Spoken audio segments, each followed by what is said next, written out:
Finally Indians women's cricket team world கப்பை தட்டி தூக்கிட்டாங்க. 1983ல கபில் தேவ் ஒண்ணு மென்ஸ் டீமுக்காக ஒண்ணு செஞ்சாரு. விமென்ஸ் டீமும் வேர்ல்ட் கப்பை தட்டி தூக்கிட்டாங்க.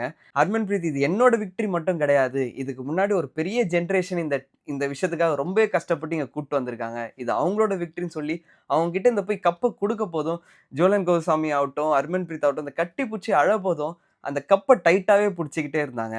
அப்பதான் ஒண்ணு விஷயம் தெரிஞ்சுக்கிட்டேன். ஒரு கண்ணீரும் அங்க ஒரு கதை சொல்லும் அப்டின்ட்டு.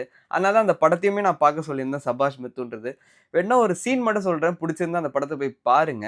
அதுல என்டையர் விமென்ஸ் கிரிக்கெட் டீமுமே போயிட்டு மேனேஜ்மென்ட் முன்னாடி போயிட்டு நின்னு கேட்பாங்க. நாங்களும் மென்ஸ் டீம் மாரி நாட்டுக்கு தானே ஆடுறோம். எங்களுக்குமே நெறைய பிராக்டிஸ் மேட்சஸ், நெறைய கிட்டு, நெறைய சலுகைகள் மென்ஸ் டீமுக்கு தருது. எங்களுக்கும் தரலாம்ல அப்டின்னு கேட்பாங்க. அப்போ மேனேஜ்மென்ட் ஹெட் உடனே ஒரு பியூன கூப்ட்டு உனக்கு கிரிக்கெட் எவ்வளோடா பிடிக்கும் அப்படின்னுவாரு. உடனே அவன் வந்து எனக்கு ரொம்ப பிடிக்கும் சார். நான் இந்தந்த பிளேயர்ஸ் கிட்டலாம் நான் சைன் வாங்கி வச்சிருக்கேன் அப்படின்னு சொல்லி மென்ஸ் கிரிக்கெட் டீம் பிளேயர்ஸ் பேர்லாம் சொல்லுவாரு.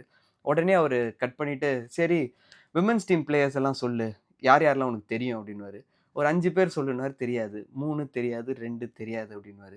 உடனே அவரு கை காமிச்சு சொல்லுவாரு. இதுதான் உங்களோட நிலைமை அப்படின்னுவாரு. இன்னைக்கு அந்த மாரி கஷ்டத்தெல்லாம் தாண்டி வந்து தான் இந்த கப்ப தொட்டிருக்காங்கன்ன போதும், அந்த அழுகையும் ரொம்ப அழகா தான் இருந்துச்சு.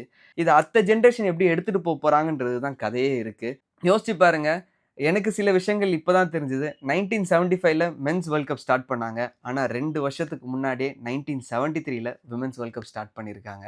ஸோ அவ்ளோ வருஷமா டாமினன்ட்டா இருந்தது ஆஸ்திரேலியா அண்ட் இங்கிலாந்து. இதுதான் ஃபர்ஸ்ட் வேர்ல்ட் கப். இந்த 2 டீம்ல ஏதோ ஒரு டீம் இல்லாம நடக்கிறது ஃபைனல்ஸ். இதெல்லாம் வந்து அவ்ளோ பெரிய ஒரு டாமினன்ட்டா இருந்த ஒரு டீம் மத்தியில இன்னைக்கு இந்தியன் கிரிக்கெட் டீமும் ஃப்ரண்ட்ல வந்திருக்கு. ஸோ இது அடுத்த தலைமுறைகள் அப்படியே எடுத்துட்டு போவாங்கன்றத நம்புவோம். 2027ல மென்ஸ் டீமுக்கும் இதே மாரி ஒண்ணு நடக்கும்னு நம்புவோம். இப்போதைக்கு இத என்ஜாய் பண்ணுவோம். ஜாலியா இருப்போம். பாய்.